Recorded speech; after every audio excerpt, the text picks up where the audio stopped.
뭐 종교적인 인간의 본질이나 나라고 하는 게 뭔가 하는 측면, 인간의 영혼은 하느님이 너를 만들어서 너의 영혼을 불어넣어서 너가 그래서 너다, 이런 관점이 있을 수 있고, 불교처럼 인간 원래 없는 거다, 너는 인연에 의해서 가족관계나 네가 학습이나 교육을 통해서 너가 형성된 거다, 이런 관점도 있고, 또 뭐 생물학적 관점, 너의 유전자가 너를 그렇게 만든 거다, 또는 교육학적 관점, 또는 뭡니까 너의 유전과 환경에 서로 상호관계에 의해서 너가 형성된 거다, 뭐 이런 등등의 그 사람의 어떤 정체성에 대해서 이제 쭉 설명 논의를 하면서 결론이 뭐냐면은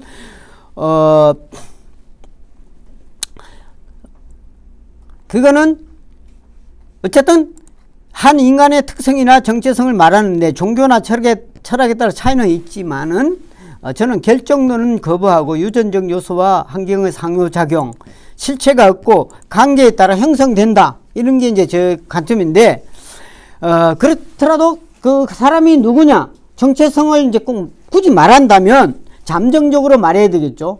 언제 태어나서 언제 죽을 때까지의 그 사람에 대해서 얘기하는 건데, 해당 인물의 환경과 사회적 처지를 본 다음 그의 외모와 성격과 인간관계, 그리고 그가 생각한 우주관, 인간관, 가치관 등과 그의 행적을 분석해서 정체성을 따져볼 수밖에 없다. 이게 종합적인 이제 의견인데 그럴 수밖에 없을 것 같아요. 그러니까 뭐 하나의 철학이나 하나의 종교적 관점이나 그것만 가지고 그 사람이다 얘기해버리면 조금 일면적 고찰이 될 수밖에 없겠다, 이런 생각, 그런 얘기를 했고요.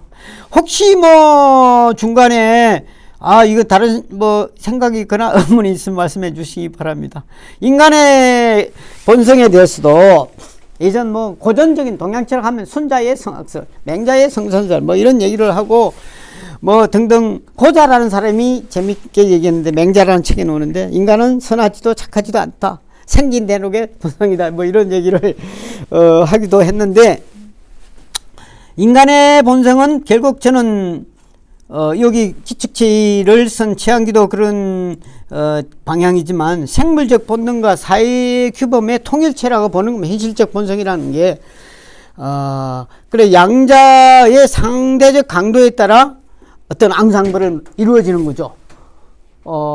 생물적 본능이 강한 사람은 사회적 규범을 좀 무시하고, 이런 사람은 그냥 동물적 그렇게 되는 거고, 사회적 규범만 너무 내세우고 뭐 그러가면은 그 사람은 너무 비인간적인 뭔가가 예전에 에덴의 동쪽의 큰아들처럼 뭐 그렇게 되는 그런 게 되게, 그래서 이 양자가 어떻게 잘 조화를 이루느냐에 따라서 인간의 본성이 아름답게 되기도 하고 뭐 추하게 되기도 하고, 저는 그렇게 봅니다. 그래서 인간 본성 자체가 결정된 건 없다, 이게 최한계의 견해이기도 하고요. 논의에서 공자가 성상권, 습상권의 현대적 해석입니다. 본성은 서로 가까운데 습관, 즉 학습으로 인해서 멀어진다, 이런 얘기를 공자가 했거든요. 그래서 그걸 현대적으로 해석한 게 저는 이게 가장 좀 합리적인 게 아닌가, 뭐 이런 생각을 가져봐. 인간 본성이 뭐냐, 참 이런 얘기를 많이 하는데 결국 그리스 시대의 인간, 조선 시대의 인간, 현대인의 인간이 다 다를 수가 있죠. 본성이. 왜냐하면 규범이 다르기 때문에. 그렇죠?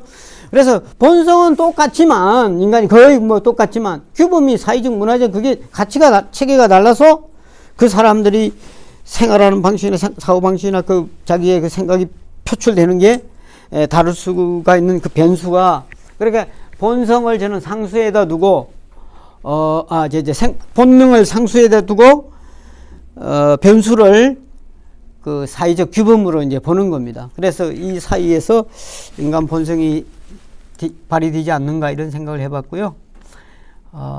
내 안에 있는 불행의 씨앗은 뭐 종교적 설명도 해봤고, 또 기독교적인, 불교적인, 또 정상교의 이런 거 뭐 등등을 쭉 거기 설명을 했습니다. 해놓고 결국은 이걸 이제 종합해 보건데, 인간의 욕망을 어떻게 처리할 것인가, 이제 이걸 잘못 처리하면 불행이 된다는 거죠. 너무 한원적인 생각이긴 한데 뭐 지면 관계상 더 자세하게 얘기 못하고 그 정도 선에서 이제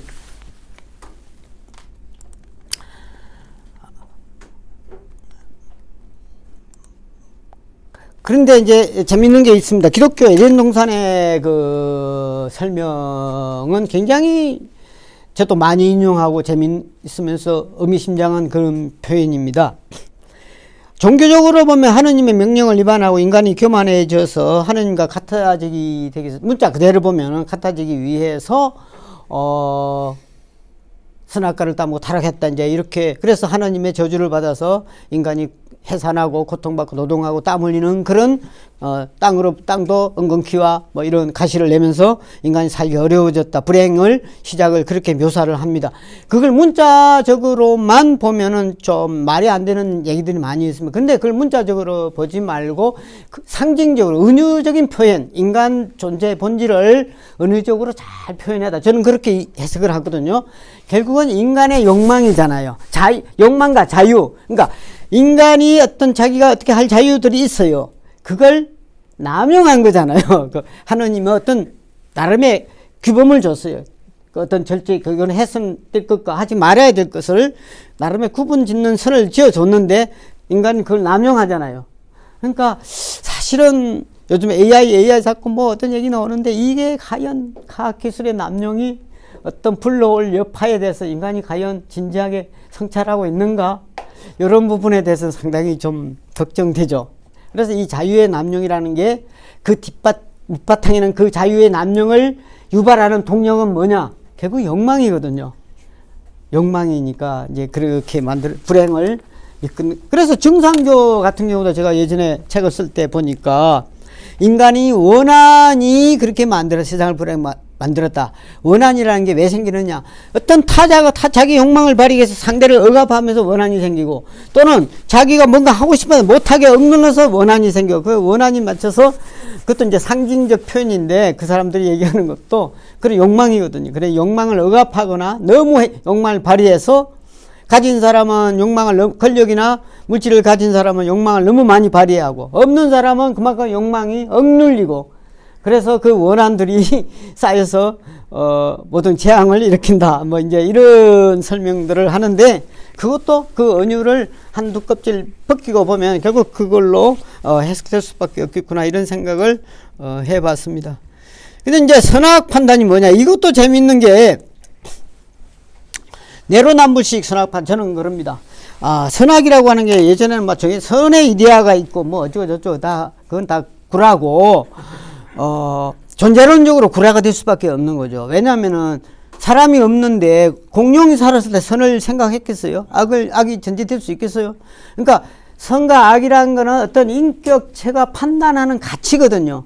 그러니까 무어라는 사람이 그 윤리학에서 자연주의 오류라는 말을 꺼내서 자연에는 선악이나 악이니 그런 가치가 없다라고 이제 그 얘기를 많이 하고 있는데, 역시 그것만 보더라도 인간의 규범적 판단이거든, 선악이라고 하는 게. 그걸 명사화 시켜서 선, 악이라고 말하고, 그러면 명사화 되기 전에는 선, 악이니까 선은 순수한 우리말로 좋다, 잘한다 이런 뜻이고, 악은 모질다, 나쁘다 이런 의미거든요. 그러니까 형용사에서 왔다는 거죠. 그런 이제 그 얘기.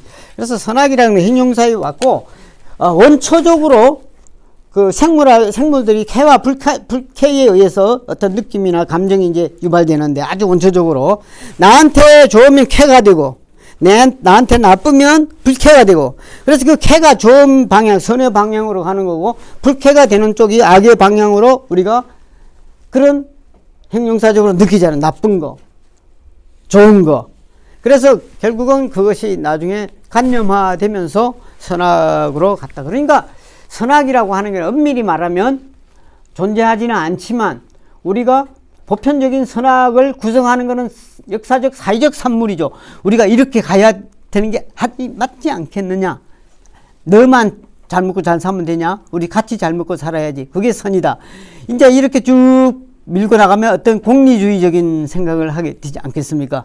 그러니까 옛날에 조선시대나 뭐 더 위로 올라가면 지배자들이 학문이나 권력이나 어떤 그 경제적 이념을 독점하는 자들의 가치나 이것이 선이고, 그것을 반대로 그 하는 사람이 악이 되는, 이렇게 이제 규정을 하다 보니까 마치 선악이 뭐 그렇게 됐지만, 결국 민중의 입장에서는 그 반대가 선이잖아요. 저 뺏어가는 저놈도 악이고, 내가 내 걸 지키는 게 선인데, 이제 이렇게 선악이 서로, 강자나 약자에 의해서 서로 자기가 전유를 하게 되니까, 선악이라는 게 결국은, 정해진 것이 아니라, 이게 인격체가 판단하는 문제이기 때문에 이게 우리가 보편적으로 선악을 행사하려면 서로가 합의에 의해서 많은 사람들이 합의하는 그 기준에 따라 선악을 이제 할 수밖에 없는, 그래서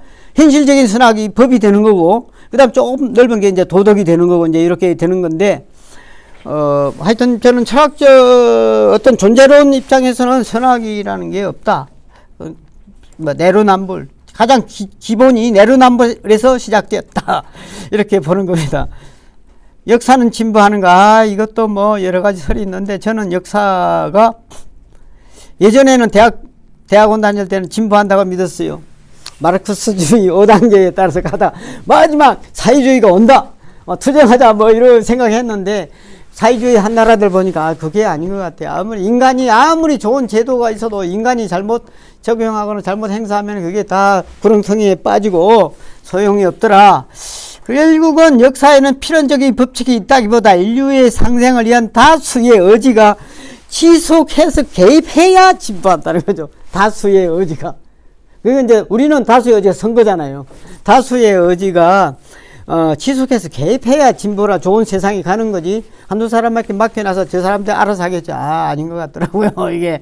그래서 참 뭐 여러 가지 일치일란, 한 번 다스려졌다, 한 번 혼란해졌다, 치세, 평세, 난세, 뭐 태평세, 승평세, 이게 동양적 그 역사 발전 단계인데, 이런 얘기를 하지만 이게 뭐 꼭 그렇게 되는 것 같지는 않더라고요. 그래서 회의적이고요.